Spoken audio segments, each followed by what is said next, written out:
गेली 5 वर्ष प्रकाशदादांना मी तळहातातल्या फोडासारखं सांभाळलेलं आहे. दादांनी आम्हाला काही दिलं नाही. मी आत्ताच म्हणले की आमदार प्रकाश सोळंकीने आम्हाला काही दिलं नाही. हो, कृषी उत्पन्न बाजार समितीमध्ये फक्त तुमची एक सदस्य असताना तुम्हाला उपसभापती पद दिलं. हो, पण प्रकाशदादाला मी निवडूनच आणलं ना. ज्यांनी आरोप केले सोशल मीडियामध्ये चुकीच्या पद्धतीनं बरेच माझ्यावरती मला टार्गेट करण्यात आलं, परंतु लोकांना सत्य पचत नाही. आणि माझ्यावरती जी खंडणीचा वगैरे वगैरे वगैरे त्यांनी सांगितलं की यांच्याकडं धन कुठून येतं, पैसा कुठून येतो, काय तुम्हालाच गुत्त दिलं का पैशाचं, राहणीमानाचं? आम्ही चांगलं राहायचं नाही का? आम्ही विमानात फिरायचं नाही का? आम्ही नगरपालिकेला मी इशारा दिलेला आहे की जोपर्यंत थर्ड पार्टी ऑडिट होत नाही तोपर्यंत कसलंही बिल दिलं तर आम्ही या नगरपालिकेच्या दरवाजावरती बोंबाबोंब मोर्चा काढू आणि बोंब ठोकून तिथंच आम्ही पॅन्डॉल टाकून तिथंच बसू, परंतु ते बिल आम्ही निघू देणार नाही. कारण माजलगाव शहरात विकासाच्या बाबतच आठवडी बाजाराचा प्रश्न गेल्या 25 वर्षापासून चर्चेला जातो. या अगोदर तुमची बी सत्ता होती आणि आता त्यांची बी 5-4 वर्षामध्ये त्यांनी मोठा डांगोरा पेटून प्रशासक काळामध्ये एवढा निधी आणला, एवढा विकास केला, त्यांनाही बाजाराचा प्रश्न सुटला नाही. बाजाराच्या जागेसंबंधी माजलगाव शहरामध्ये सर्व नंबर 382मध्ये एक खदानीची जागा आहे आणि ती जागा 1960ला संपादित झालेली आहे. आज प्रकाश सोळंके त्या ठिकाणी बाजार भरवतो म्हणतात, परंतु ती जागा शासनाच्या ताब्यात नाही आणि शासनाच्या ताब्यात नगरपालिकेला ती जागा कशी मिळेल? हे प्रकाश सोळंके बाजाराच्या बाबतीत निवडणुकीच्या दरम्यान काही दिशाभूल तर करत नाहीत ना. शिफा बिलाल ह्या पुढं आहेत आणि आमची स्पर्धा ही कमळाबरोबर आहे, भारतीय जनता पार्टीबरोबर आहे. प्रकाशदादाबरोबर आमची स्पर्धा नाही. प्रकाशदादाचा उमेदवार अत्यंत पाठीमागं पडलेला आहे आणि जाणीवपूर्वक प्रकाशदादा त्या उमेदवाराला शक्ती ताकद देत नाहीत. तो मुस्लिम असल्यामुळं त्या उमेदवाराला फक्त शोचा बळीचा बकरा त्यांनी केलेला आहे. महासंघमध्ये आपले स्वागत आहे.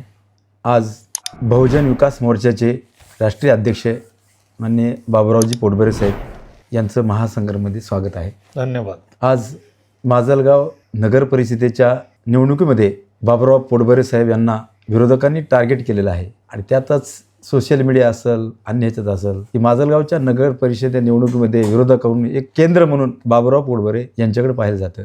पोटबरे साहेब, माजलगाव नगर परिषदेची निवडणूक चालू आहे आणि त्या निवडणुकीमध्ये आपण कोणत्या भूमिकेकडे पाहतात? नाही, माजलगाव नगरपालिका 2025ची सार्वत्रिक निवडणूक माजलगाव शहरामध्ये चालू आहे. तर संपूर्ण जिल्ह्यामध्ये, संपूर्ण महाराष्ट्रामध्ये सार्वत्रिक निवडणुका नगरपालिकेच्या चालू झालेल्या आहेत. माजलगावचाच विषय घ्यायचा असेल तर माजलगाव शहरामध्ये लढत आता अंतिम टप्प्यात आलेली आहे आणि अंतिम टप्प्यामध्ये ही लढत असताना आरोप प्रत्यारोप खूप झाले, परंतु आता खेळीमेळीच्या वातावरणामध्ये हे 2 दिवसामध्ये निवडणूक व्हायला पाहिजे. आणि ज्यांनी आरोप केले सोशल मीडियामध्ये चुकीच्या पद्धतीनं बरेच माझ्यावरती मला टार्गेट करण्यात आलं, माझ्याकडून काही सत्य घटना मी बाहेर काढण्याचा प्रयत्न केला, परंतु लोकांना सत्य पचत नाही. आणि माजलगावचे सन्माननीय आमदार तसे खूप जुने खिलाडी आहेत आणि त्यांनी समन्वयातून ही निवडणूक पाहायला पाहिजे होती, परंतु त्यांनी स्वतःच्या स्वार्थासाठी किंवा स्वतः निवडणुकीमध्ये जिंकण्यासाठी आणि पुढच्या गोष्टी पाहून म्हणजे बजेट किती आणायचं, बजेट किती घ्यायचं आणि बजेट किती खर्च करायचं आणि बजेट स्वतःकडे किती ठेवायचं याचा स्वार्थ ठेवून माननीय आमदारांनी थोडीशी या निवडणुकीला वेगळं वळण लावण्याचा प्रयत्न केला, परंतु आम्ही ते सगळं हाणून पाडलेलं आहे. मला वाटतं आहे आमदार साहेबांनी आता निवडणुका स्वतः फिरण्यापेक्षा त्यांचे चिरंजीव वीरेंद्रदादा अत्यंत संयमी मुलगा आहे, संयमी नेतृत्व आहे. त्यांची मिसेस पल्लवीताईसुद्धा अत्यंत सुज्ञ व्यक्ती आहेत. त्यांच्यावरती खूप चांगले संस्कार आहेत, आईवडिलांचे संस्कार आहेत, दादांचे किती आहेत मला माहीत नाहीत, मग वहिनींचे खूप चांगले संस्कार आहेत. आणि पल्लवीताई तर माझ्या मित्राचीच मुलगी आहे, ती आमच्या मुलीसारखी आहे. तर त्यांच्यावरतीही त्या परिवाराचे खूप चांगले संस्कार आहेत, एक विचारसरणी आहे आणि त्या विचारसरणीतून आलेलं हे नेतृत्व आहे. त्यांनी केलं पाहिजे. मला वाटतं ज्यांना ते पुढं करतायत त्यांच्यामध्ये काय लायकी आहे की नाही हे माजलगावच्या जनतेला चांगलं माहिती आहे, परंतु त्यांच्यावरती सुद्धा संस्कार चांगले आहेत. धैर्यशील काकासारखा माणूस, अत्यंत संस्कारिक माणूस असतानासुद्धा धैर्यशील काकाच्या घरामध्ये असे लोक कसे येऊ शकतात, असंस्कारी लोक कसे येऊ शकतात, हे मला आजपर्यंत कळलेलं नाही. आणि म्हणून प्रकाशदादाला यशस्वीतेची निवडणूक लढायची असेल तर प्रकाशदादांनी अशा प्रवृत्तीला दूर ठेवून निवडणूक लढवली पाहिजे असं माझं मत आहे.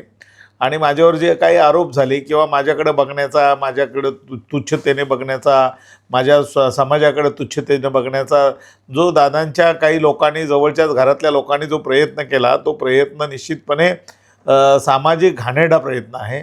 आणि माझ्यावर केलेल्या आरोपाला मी उत्तरं दिलेली आहेत. माझ्यावर केलेले आरोप मी काही जशाच तसे उत्तरं दिलेले आहेत. म्हणून प्रकाशदादांनी, संस्कारी माणसांनी संस्कारी गोष्टी केल्या पाहिजेत. ठीक आहे, त्यांनी ते म्हणतील की तुमचे संस्कार काय आहेत, आमचे संस्कार काय आहेत ते त्यांना माहिती आहेत. गेली 5 वर्ष प्रकाशदादांना मी तळहातातल्या फोडासारखं सांभाळलेलं आहे. दादांनी आम्हाला काही दिलं नाही, शून्यसुद्धा आमच्या वाट्याला आलं नाही. परंतु दादांना आम्ही गेल्या 5 वर्षामध्ये तळहाताच्या फोडासारखं सांभाळलं. आणि प्रकाशदादांना 5 वर्षामध्ये एवढी साथ दिली की त्यांनी आत्मपरीक्षण केलं पाहिजे. मराठा आरक्षणाच्या वेळेला दादावरती जी मराठा समाजाची नाराजी होती, ती नाराजी किती भयानक प्रमाणामध्ये होती. इतर समाजाच्या सुद्धा दादावरती प्रचंड नाराजी होत्या, त्या किती भयानक प्रमाणातल्या होत्या.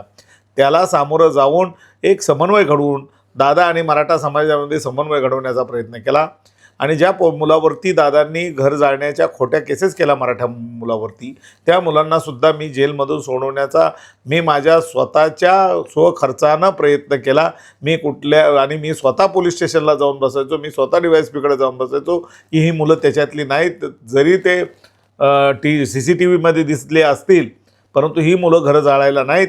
असे मग ते आडगावची मुलं असतील, ते सावरगावची मुलं असतील, ते सादोळ्याची मुलं असतील, ते गंगामसल्याची मुलं असतील, अशा सगळ्याच मुलांना मी धीर देऊन त्यांना पुन्हा एकदा समाजातून त्यांनी घरदार सोडून अख्खं सावरगाव आणि अख्खं किटियाड गाव खाली झालं होतं. बाया पोरासहित गावामध्ये कुणीच नव्हतं, फक्त महिला गावामध्ये होत्या पोलीसच्या भीतीपोटी. पण तू भीती घालून पोलीसपाशी समन्वय साधून पोलिसांना सांगितलं की चुकीची कारवाई करू नका. आणि त्या पद्धतीनं दादांनाही त्या गावामध्ये आम्ही घेऊन गेलो. जिथं मराठ्यांच्या गावामध्ये दादाला बंदी होती तिथं घेऊन जाण्याचा आम्ही प्रयत्न केला. दादासाठी बरंच आम्ही केलं, पण त्याचं परतफेड त्यांनी माझ्यावरती आरोप करून करावी असं मला वाटलं नाही किंवा बहुजन समाजाला ते वाटलेलं नाही. सध्या प्रचाराचा जो शेवटचा टप्पा आहे, त्या शेवटच्या टप्प्यामध्ये आरोप प्रत्यारोपाची धार कमी झाल्याची वाटते. नाही, आता आरोप करण्यासारखं राहिलं नाही. जेवढं काही आरोप करायचे त्यांनी माझ्यावरती केले आणि मी त्यांच्यावरती केलेले आहेत. म्हणजे मी आरोप केले नाहीत, पण मी त्या आरोपाला उत्तर दिलेलं आहे. आणि माझ्यावरती जी खंडणीचा वगैरे वगैरे वगैरे त्यांनी सांगितलं की यांच्याकडं धन कुठून येतं, पैसा कुठून येतो, काय तुम्हालाच गुत्त दिलं का पैशाचं, राहणीमानाचं? आम्ही चांगलं राहायचं नाही का? आम्ही विमानात फिरायचं नाही का? आम्ही गाड्या घोड्यामध्ये फिरायचं नाही का? आम्ही चांगले कपडे घालायचे नाहीत का? काय कशा पद्धतीनं म्हणता की ते इतकं फिरतात, एवढं राहणीमान त्यांचं, मग पैसा कुठून येतो? अरे त्याच्यासाठी काय लागत नाही. बाबासाहेब आंबेडकरांची आम्हाला प्रेरणा आहे. बाबासाहेब आंबेडकरांनी सांगितलं तुमचे फाटके कपडे असले तरी ते स्वच्छ आणि सुंदर असले पाहिजे. टायकोटामध्येच माझा बहुजन समाज रस्त्यावरती आला पाहिजे. बहुजन समाजाची ओळख टायकोटामध्ये आणि स्वच्छ प्रतिमेत झाली पाहिजे. हे बाबासाहेबांनी दिलेला संदेश आम्ही हे करतोय. आणि तुमच्याकडं तुम्ही ज्या पद्धतीनं फाटक्या तुटक्या लोकांना जवळ घेऊन माझ्यावरती आरोप करण्याचा प्रयत्न करताय, ते कधीच समाजाला मान्य होणार नाही, ते सक्सेस होणार नाही. माजलगावचा जो विकास म्हणतात प्रकाश सोळंके, काय विकास झाला आहे? तुम्ही दाखवा जरा माजलगावचा विकास. जे रस्ते केलेत ते म्हणतायत की माजलगाव शहराला 500 कोटी आणलेत. ते 500 कोटी कुठं आहेत? कुणाच्या घशात गेलेले आहेत? किती कॉन्ट्रॅक्टरला कुणी खंडण्या घेतल्या कॉन्ट्रॅक्टरकडून? खंडणी म्हणजे काय? खंडणी म्हणजे टक्केवारी, खंडणी म्हणजे टोल. त्यांचा टोल इतका मोठा टोल आहे की 15 ते 17% त्यांचा टोल आहे. आणि त्या टोलमधून कुठलाही कॉन्ट्रॅक्टर वाचलं नाही. त्यामुळं कॉन्ट्रॅक्टरने सुद्धा ते कामं अत्यंत बोगसपणे आणि अत्यंत निकृष्टपणे ते कामं केलेली आहेत. आणि माजलगाव शहराचा विकास होण्याऐवजी भकास झालेला आहे असं माझं मत आहे. आताही पाईपलाईनचं जे काम चालू आहे, 84 कोटीचं पाईपलाईनचं काम चालू आहे. त्या पाईपलाईनचं कसलंही काम झालेलं नसतानासुद्धा 12 कोटीचं बिल नगरपालिकेकडं सबमिट झालेलं आहे. आणि चुकीच्या पद्धतीनंच त्याची निविदा झालेली आहे. 12 कोटीचं बिल नगरपालिकेला मी इशारा दिलेला आहे की जोपर्यंत थर्ड पार्टी ऑडिट होत नाही तोपर्यंत कसलंही बिल दिलं तर आम्ही या नगरपालिकेच्या दरवाजावरती बोंबाबोंब मोर्चा काढू आणि बोंब ठोकून तिथंच आम्ही पॅन्डॉल टाकून तिथंच बसू, परंतु ते बिल आम्ही निघू देणार नाहीत. कारण या कॉन्ट्रॅक्टरनी पूर्वीच आमदार महोदयांना 10 कोटी रुपये दिलेले आहेत, त्यामुळे ते 10 कोटी काढून देण्याचं काम आमदार महोदय करत आहेत. माजलगाव शहरात विकासाच्या बाबतच आठवडी बाजाराचा प्रश्न गेल्या 25 वर्षापासून चर्चेला जातो. या अगोदर तुमची बी सत्ता होती आणि आता त्यांची बी 5-4 वर्षामध्ये त्यांनी मोठा डांगोरा पिटून प्रशासक काळामध्ये एवढा निधी आणला, एवढा विकास केला, त्यांनाही बाजाराचा प्रश्न सुटला नाही. तुम्ही बाजाराचा प्रश्न आता कशा पद्धतीने सोडणार? आम्ही बाजाराचा प्रश्न सोडवणार, त्याच्यासाठी जागेचं पाहणी चालू आहे. निश्चितपणे सत्ता आल्यानंतर बाजाराचा प्रश्न सोडवणार. माजलगाव शहरामध्ये बाजाराची जी समस्या आहे ती प्रचंड मोठी समस्या आहे. बाजाराबरोबर पिण्याच्या पाण्याची समस्या आहे, रस्त्याची समस्या आहे, रस्त्यावर होत असलेल्या पाण्याची समस्या आहे, नाल्याची समस्या आहे, लाईटची समस्या आहे. म्हणजे या सगळ्या गोष्टीची बरीच समस्या आहे. गोरगरिबांना घरं मिळत नाहीत, गोरगरिबांना PTR मिळत नाहीत. त्या सगळ्या मोठ्या समस्या आहेत. त्या समस्येला माजलगाव शहर तोंड देत आहेत आणि त्या समस्या निश्चितपणे आम्ही सोडू. अशा नाही सुटल्या तर रस्त्यावरची लढाई लढून आम्ही सोडून घेऊ. बाजाराच्या जागेसंबंधी माजलगाव शहरामध्ये सर्व नंबर 382मध्ये एक खदानीची जागा आहे आणि ती जागा 1960ला संपादित झालेली आहे. आज प्रकाश सोळंके त्या ठिकाणी बाजार भरवतो म्हणतात, परंतु ती जागा शासनाच्या ताब्यात नाही आणि शासनाच्या ताब्यात नगरपालिकेला ती जागा कशी मिळेल? म्हणजे हे प्रकाश सोळंके बाजाराच्या बाबतीत निवडणुकीच्या दरम्यान काही दिशाभूल तर करत नाहीत ना? त्यांनी अगोदर दिशाभूल केलेली आहे. कॉलेजमध्ये जी जागा होती ती खरी तर बाजाराची जागा होती. त्यांनी तिथं ट्रॅक केला आणि ती जागा शासनाची जागा त्यांनी ताब्यात घेतली. ती जर जागा मिळाली असती तर माजलगावच्या अत्यंत चांगल्या ठिकाणी बाजार झाला असता. कॉलेजला जागा घेऊन तुम्ही ठीक आहे विद्यार्थ्याकडे लक्ष द्या, परंतु तिथं ट्रॅक करण्याचाही प्रश्न आहे. पण बाजारच नाही तर तुम्ही ट्रॅक काय करणार आहात? लोक फिरतील. फिरण्याबद्दल माझं लोकांचं म्हणणं नाही. आता तुम्ही ग्राउंड करताय इकडं तिकडं सरकारी जागेवरती, पण तिथं जर शासनाची जागा दिली असती कॉलेजच्या भागाला, म्हणजे डॉक्टर पवारांच्या पाठीमागं ती शासनाची जागा तुम्ही हडप केलेली आहे. कॉलेजला जेवढी जागा हे ती सगळी गायरान जमीन आहे, शासनाची जागा, ती शासनाची जागा तुम्ही हडप केलेली आहे. शासनाची जागा तरी जनतेसाठी वापरू द्या असं आमचं मत आहे. त्याच माजलगाव कॉलेजमध्ये जी जागा आहे, गायरान जमीन बाजारासाठी जी जागा होती, तुम्ही होतात, RT देशमुख ज्यावेळेस आमदार होते त्यावेळेस ती जागा प्रस्तावित केली आणि त्या माजलगाव कॉलेजवर त्यांची सत्ता नसल्याने त्यांनी राज्यमंत्री असताना त्यांनी त्यावेळेस त्या जागेसाठी तिथं बाजार भरवा म्हणून त्यांनी पत्र दिलेलं आहे. मग परत त्या ठिकाणी ज्यावेळेस त्यांनी सत्ता आली त्यावेळेस विरोध केला. त्यांची दुप्पटी भूमिका वाटत नाही तुम्हाला? नेहमीच दुप्पटी भूमिका असते, कारण आम्ही तिथं बाजार एक भरवलेला सुद्धा आहे. परंतु त्यांनी कॉलेजच्या मुलांना पुढं करून, जसं नासेर खानच्या विरोधामध्ये कॉलेजच्या मुलांना पुढं करून नासेर खानच्या घरावरती दगडफेक केली. नासेर खानवरती एक मुस्लिम असल्यामुळं नासेर खानवरती हमला करण्याचा प्रयत्न केला. त्यावेळेला सुद्धा नासेर खानच्या पाठीशी आम्ही उभे राहिलो होतो आणि यावेळेला सुद्धा बाजार उठवण्याचं कामसुद्धा विद्यार्थ्यांना पुढं करून त्यांनी केलेलं आहे आणि त्यांनी त्याला पुन्हा कंपाऊंड वॉल केला. तर ते कोणाच्या परवानगीनं केलं, कसं केलं ते मला माहिती नाही. आज माजलगाव शहरामध्ये आठवडी बाजाराचा जो जागा होती ती जागा गेली. शहरात जे ओपन स्पेस आहेत, प्रकाश सोळंकेच्या जवळच्या लोकांनी ओपन स्पेस हडप केलेले आहेत. नाही, मला माहिती नाही प्रकाशदादाच्या जवळच्या लोकांनी केले का माजलगावच्या, ते कोणीही केले असतील. प्रकाशदादाचे लोक असतील किंवा कोणाचे लोक असतील, त्याच्याशी आम्हाला घेणं देणं नाही. पण माजलगावचे ओपन स्पेस खाली झाले पाहिजे. तर माजलगावच्या ओपन स्पेसवरती शासनाचा जो अधिकार आहे, माजलगाव नगरपालिकेचा जो अधिकार आहे, ती जागा नगरपालिकेला मिळाली पाहिजे असं माझं मत आहे. नगररत्न विभागामध्ये ओपन स्पेसची प्रोव्हिजन आहे की त्या परिसरात काही दुर्घटना घडली, काही गैरप्रकार झाला तर त्यामध्ये त्या लोकांना उद्या भूकंपासारख्या घटना असत्या, कुठं आग लागली तर त्या जागेमध्ये लोक आले पाहिजे, त्यांना जागा पाहिजे. परंतु त्या ओपन स्पेसमध्ये टोटल ज्या की कुणाला वापरासाठी, कुणाला मंदिर असेल कशासाठी दिली असेल जागा, परंतु त्या ठिकाणी जे शासनाचे 10% ओपन स्पेसच्या ती 10% जागा द्यायची, तर ही जागा पूर्ण 100% तिथे हे केलेली आहे आणि त्या ठिकाणी वेगवेगळ्या पर्पज झालेत. आता जागा शिल्लक राहील नाही.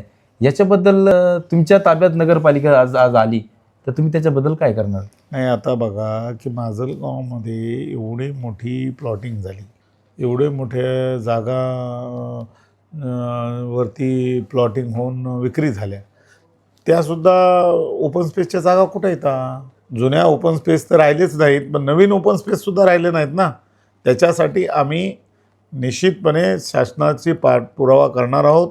जिल्हाधिकारी महोदयांना विनंती करणार आहोत की त्या नगरपालिकेच्या जागा ज्या ओपन स्पेसच्या आहेत तर त्या आम्हाला खाली करून द्या. आणि ते जिल्हाधिकारी महोदयांचं काम आहे. जिल्हाधिकारी महोदय हे जिल्ह्याचे गार्डियन आहेत आणि त्यांनी ते काम केलं पाहिजे. आणि शासनाच्या जागेवर जे कोणी अतिक्रमण करतो ते जिल्हा दंडाधिकारी म्हणून त्यांचं काम आहे की त्याच्यावरती कारवाई करून त्याला बाजूला करणे हे माननीय जिल्हाधिकारी महोदयाचं काम आहे. तुम्ही आत्ताच म्हणले की आमदार प्रकाश सोळंकीने आम्हाला काही दिलं नाही. हो, कृषी उत्पन्न बाजार समितीमध्ये फक्त तुमची एक सदस्य असताना तुम्हाला उपसभापती पद दिलं तुमच्याला. हो, पण प्रकाश दादाला मी निवडूनच आणलं ना. आम्ही निवडूनच आणणार, प्रकाश दादाला आमदारच केलं ना आम्ही. तर त्याच्या बदल्यामध्ये एक छोटे तुम्ही हे दिली म्हणजे बाजार समिती, ती बाजार समितीचं पद दिलं म्हणजे काय फार मोठी गोष्ट केली का? तुम्ही या सगळ्या गोष्टी करत असताना त्यांनी विचार करायला पाहिजे होता की आम्हाला प्रत्येक सत्तेमध्ये सहभागी करून घ्यायला पाहिजे होतं. तसं केलं नाही.